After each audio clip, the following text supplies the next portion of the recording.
Hi everyone, welcome to another edition of VFX Circle. I am super happy to welcome today's guest, Christina Caspers. Welcome. Thank you. Welcome in. I'm really happy to have you here. We have been hanging out at industry events in the last year, which is awesome. But I think it was the first time we properly chatted was when you took part in International Women's Day for the World VFX Day series. That's true. And that was amazing because it was so important. And I was and I am still so happy that you're doing this. So, this is, first of all, kudos to you. Thank you for having me. And thank you for doing all these things for the industry. Ah, Nation shut. mark. I'm blushing. Just Thank the you. truth. Well, we're going to be just championing each other today because I've got a lot to say about you too. I'm going from your time starting at Trixter in 2017, and you were there for several years before moving on to Dark Bay for a couple of years. And then you returned back to Trixter, where you have been ever since. And you have an interesting journey at Trixter as well, which we'll dive into in a little bit. But as well as working as general manager and MD at Trixter, you're now also group executive producer at Cinesite. But not only that, you're also the board member of the Visual Effects Society, German sector. And it doesn't stop there because you're also co-founder of the Institute of Immersive Media. Phew, I'm tired just reading that out. Is there Well, sometimes it reads more than it is, but it is a lot, I have to say. any? Yes, that's true. Yeah. Um, I mean, I started even a bit earlier, but not purely VFX. So I started before in a research institution where I had the chance to work on VR and AR project. And this was a little bit also why I went to VFX afterwards, because this was in 2010, 12, where we thought this is the next big thing. Well, it's somehow still a big thing, and it's a tool in the toolbox that we're even using for VFX when we're doing previs or post-vis, and we're giving the director just some goggles to test out how a certain scene would, for example, look like in VP or something. Yeah. However, this is where we started, and then we thought we can combine VP, AR, and VFX amazingly, which didn't work out the way we wanted it to work out. But this was my first job at Trixter, actually, as a VR producer, because we thought we merge the industries and make great merchandise for the industry as an aftermath of the VFX work we're anyhow doing. Back then, it wasn't the time for it, I would say, in order to protect myself of not being too pessimistic about how it went. Yeah, but then I took over the HR role there, because I think back then the people said, "Oh, you're good with people, so you can do this." Yeah. Not undermining any HR work, because this is so much more than just being good with people. But I thought, okay, before they fire me, I'll try that out. And this is how I ended up as HR. Yep. Amazing. That was a funny story. And then Dark Bay for several times. So this is also why they hired me, because I somehow got the combination from, okay, she has a production background, she tries to, or she needs to think sometimes outside the box. And then I was there doing VP in very early stages, where everybody knows mainly or knew mainly about, oh, this is how Mando works.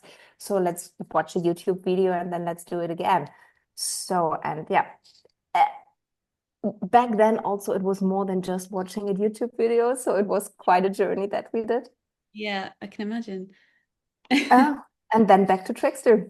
Yeah, full circle in a way. And of course, now with your added role at Cinesite, I mean, one role sounds busy enough, but with two, I'd love to get some more insights into that, and especially into how you juggle everything and the responsibilities. And what sort of hard and soft skills you've had to learn or you've always naturally had that help you with these roles? I'd say the roles that I currently have in my main job, which is Cinesite Trixter, they are going hand in hand. That's good. So um, I always worked. I started when I came back to Trixter. I started as the MD, and then I took over the executive producer role for the group on top. So I basically enhanced what I did for Trixter for the group to a certain extent, because I also EP'd during my time at Trixter a bit without having the EP title in, but it was because we didn't have it at Trixter back then, actually. So this is how it's just a next. It was a natural next step, and as I was or as I am so closely working with Trixter for a very long time, it's kind of a job. I think you probably have the same, or many people have the same when you're with a company for a very long time. You know the company inside out. You know how the people work. You know how certain workflows are. And even when we're changing workflows, it doesn't change the whole system immediately. So this is why it's easier for me to take another role on. Yeah. And also there are certain things that went very, or that's going very well at Trixter. And this is something that I can also now double and duplicate to the other sites. And also I can also learn things from the other sites that we can use then at Trixter and also work more closely together that way. So Yeah, that makes I think when it comes to skills, for soft skills, it's a lot about going back to HR, saying like being good with people, because the main thing is communication and people management and being able to read the room. These are the things that I would say the emotional intelligence is more important than anything else. yeah. Because I'm way far away from being an expert in a certain field, but I need to understand the needs, where we are, and how to get where we need to go, and to understand and read our clients' needs. So Yeah. this is probably it, and this is the hard skills. Excel. Good old Excel. I don't know. It always creeps in there no matter what role you have. It doesn't go away. I really hope for, but I did like, I learned movie magic also back when I was at Dark Bay, because I had to work a lot with physical production people, and they are using movie magic, which is back. I mean, we're naturally using um, F-Track or a similar tool for workflows, and they are using movie magic for their production calculation. And this was kind of hard because it was not really Excel related in the first instance. So it took me a while, but I can only recommend it also for VFX producer people to learn or to have at least a look at it, because it sometimes helps me in conversations with the production people to understand how they think and in which categories they think, and how I can implement and translate this for VFX to them. Yeah. Yes, understanding your customer, which is also what we are taught from a marketing perspective as well. How can you talk to someone unless you know what they're doing as well?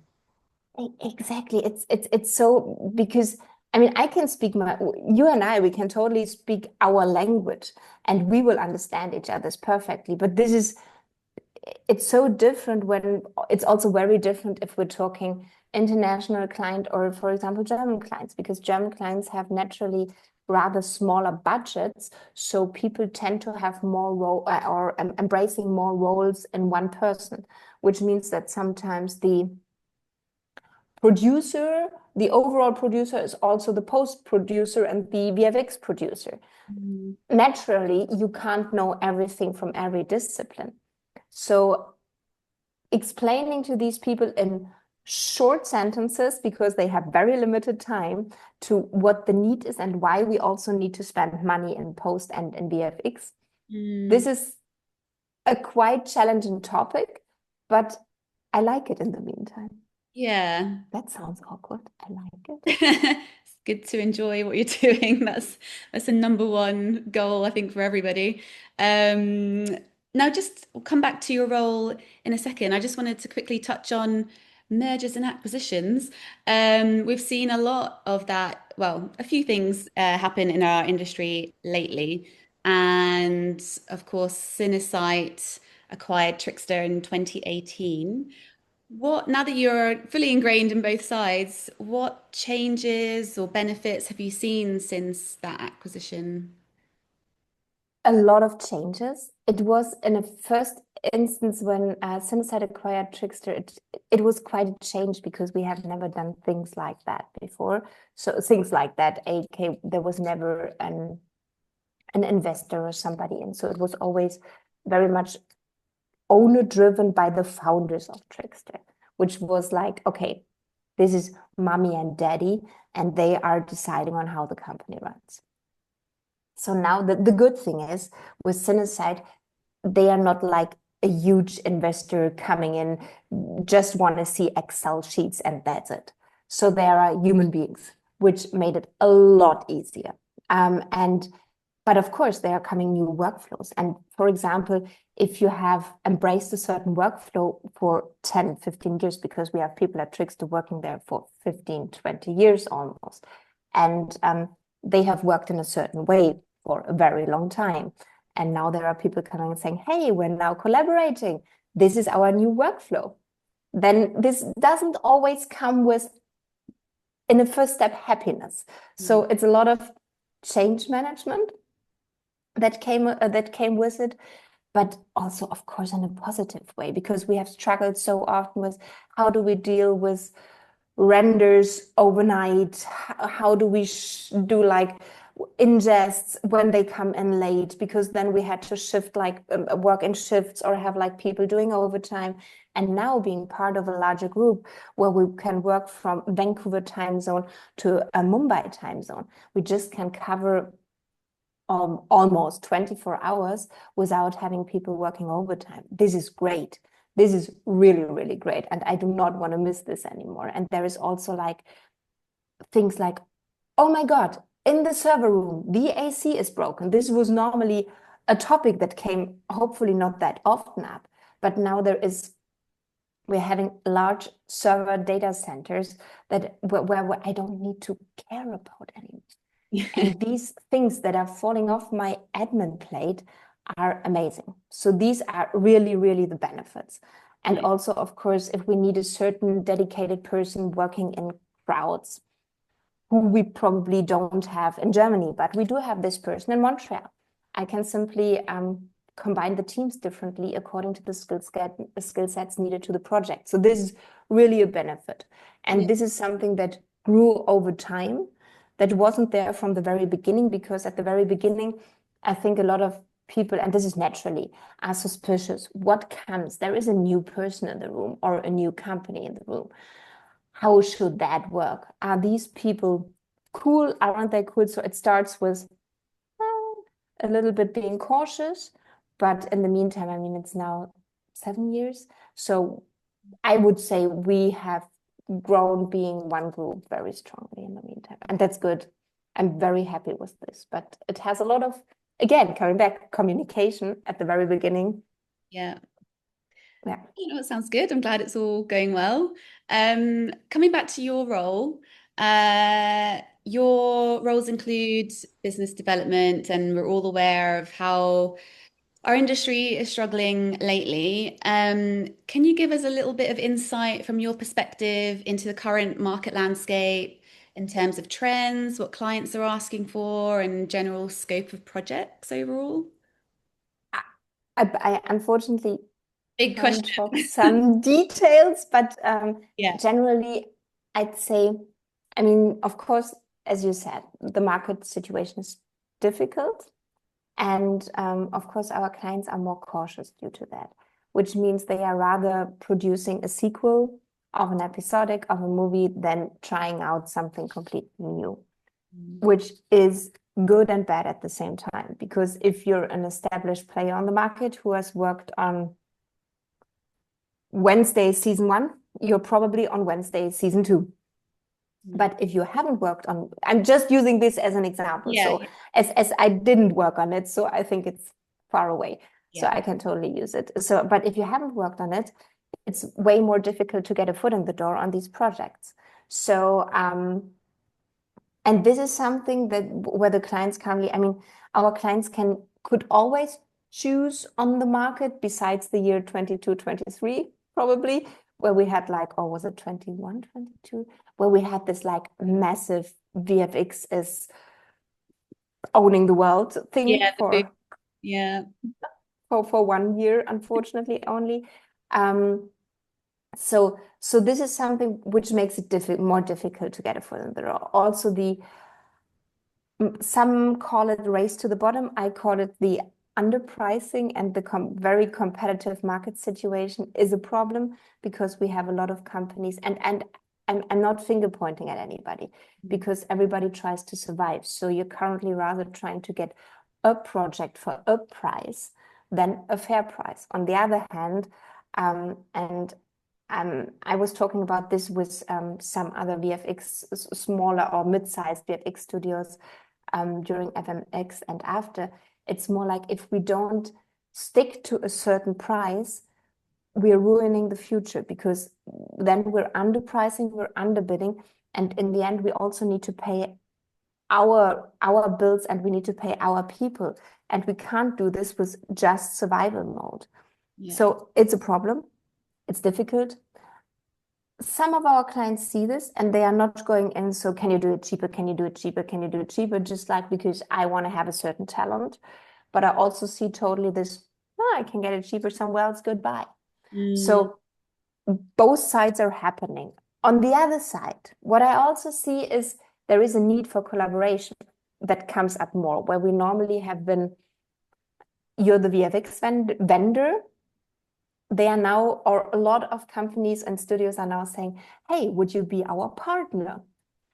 It's only a word, but it comes with a lot of, can we collaborate on how to use certain, the evil or not evil word, AI tools, software?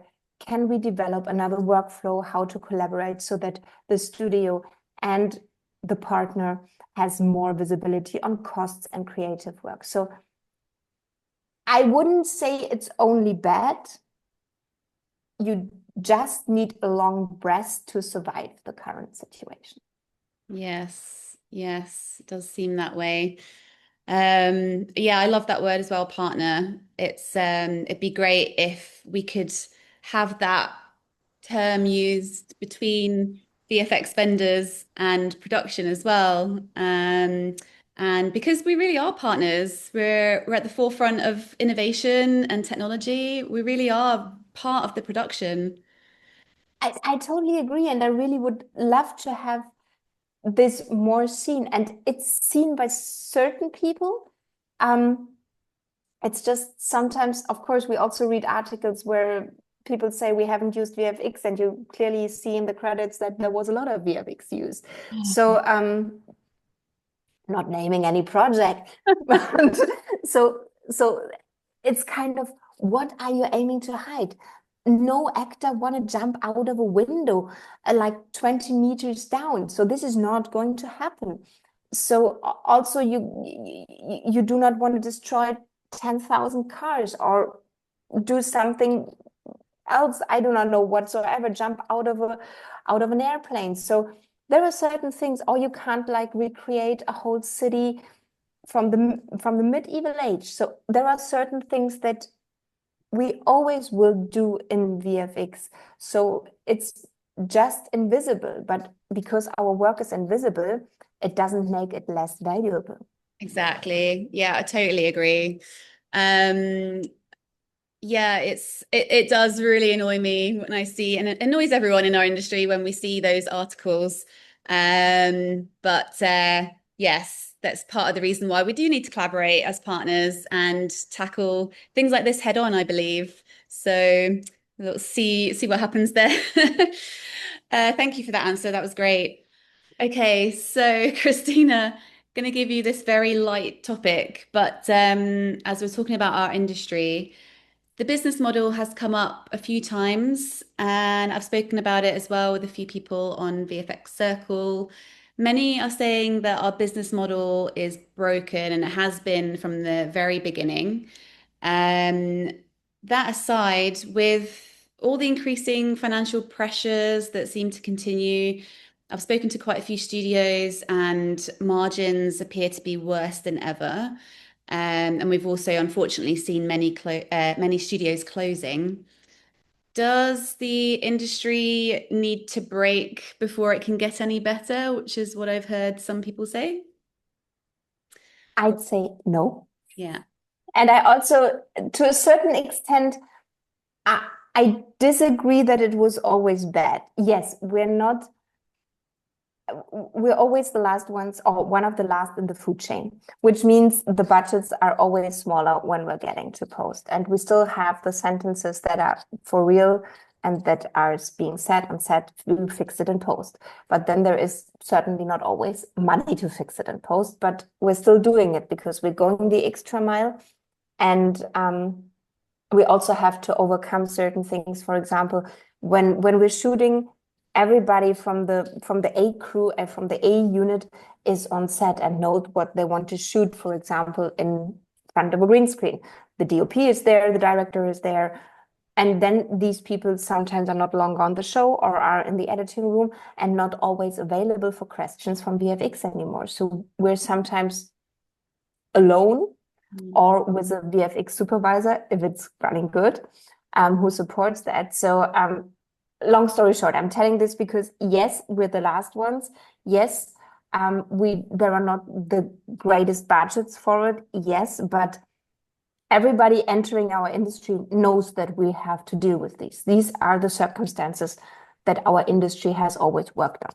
So when I go and I have worked in a bar before, and I know that I have to work to get a lot of tip in order to make a good living, because otherwise from my base salary, I wouldn't get that.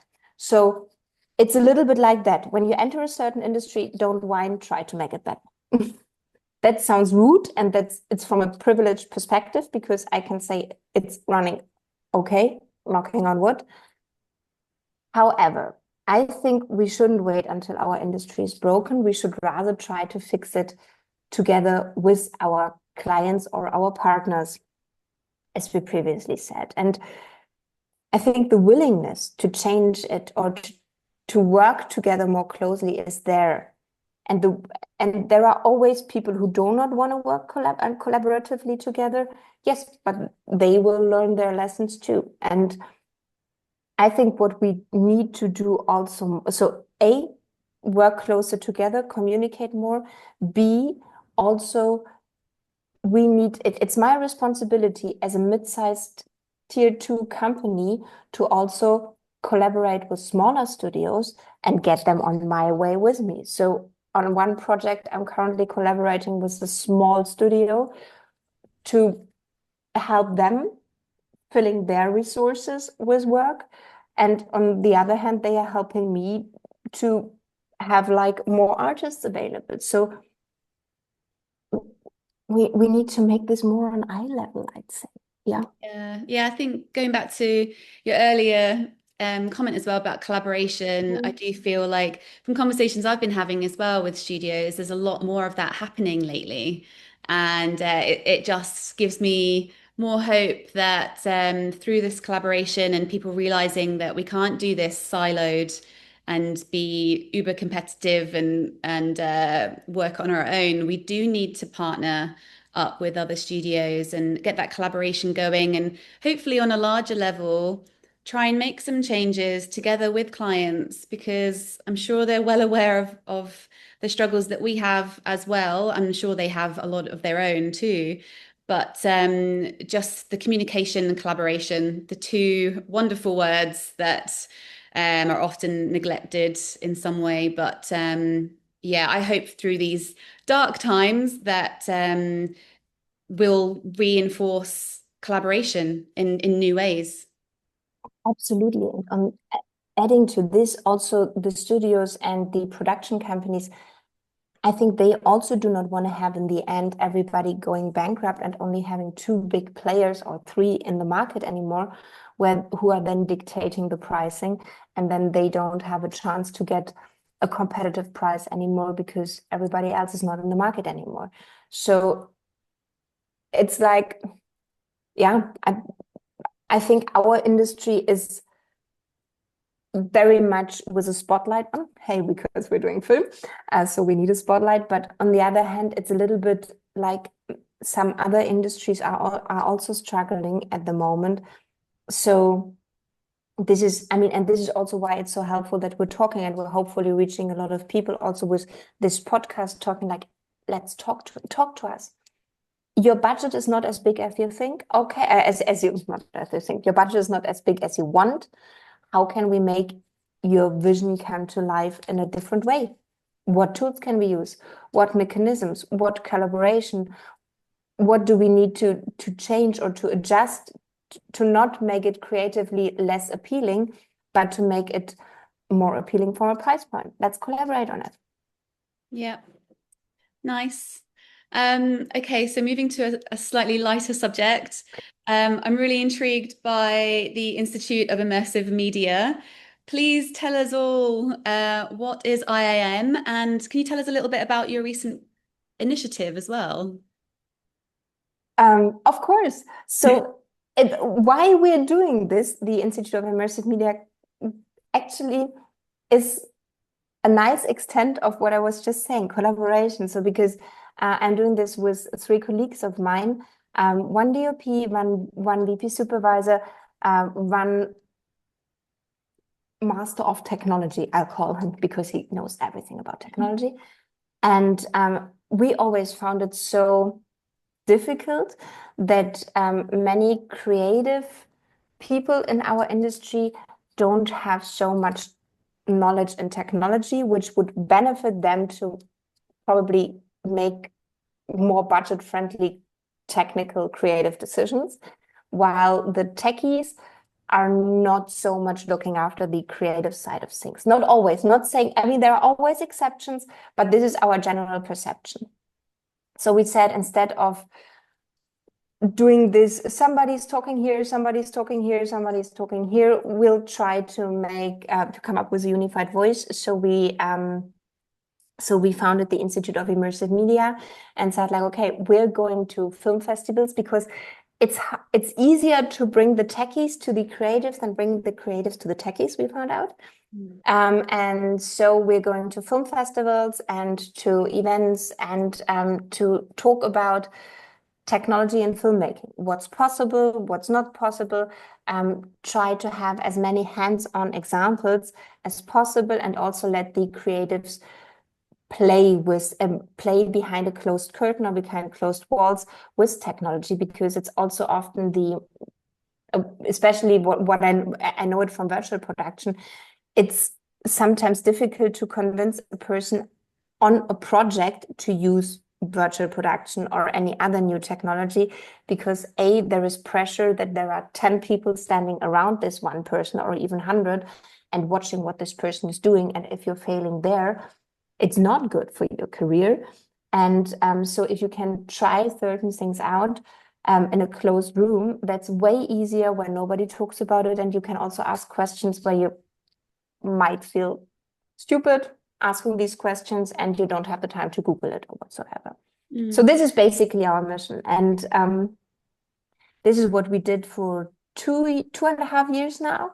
We are always in Cannes, collaboration with Cannes Film Fest on the Innovation Hub. We're going to, last year we were also in Rome and Mia Market in Copenhagen at the film festival and some other festivals. And this year we're having the chance and the opportunity, and very happy to have the chance to have a women's virtual production training together with Netflix. And that's very, very cool. Nice. Because it combines also my second passion, doing more for the women in our industry. Yes, love it. Round of applause there. I love it. Yeah. How's it going so far? Have you had a lot of people sign up?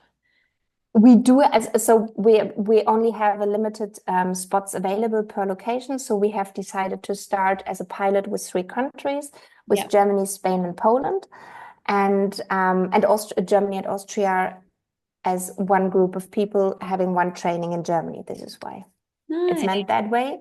Yeah. And so we had a lot of applicants, and we had an external jury looking overall applicants. So they are in a higher 3-digit number Oh, who have wow. applied for it, though it was really a lot, a lot, a lot. And we were quite surprised that this out of the blue, or the first time that we're doing it, so many women applied.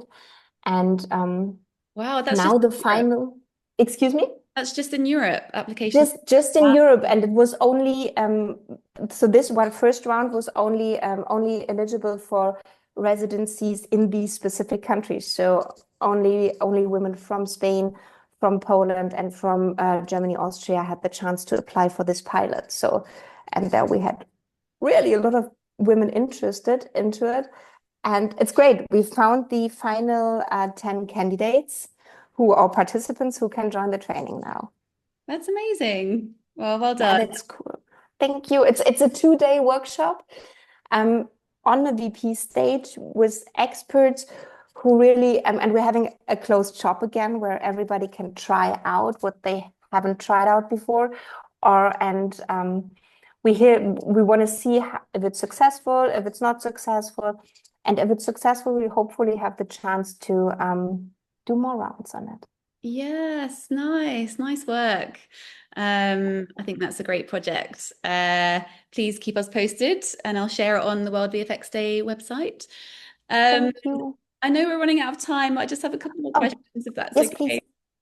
I Uh, try to be very short in answering these. so do you have any advice for anyone wishing to change career paths like you did?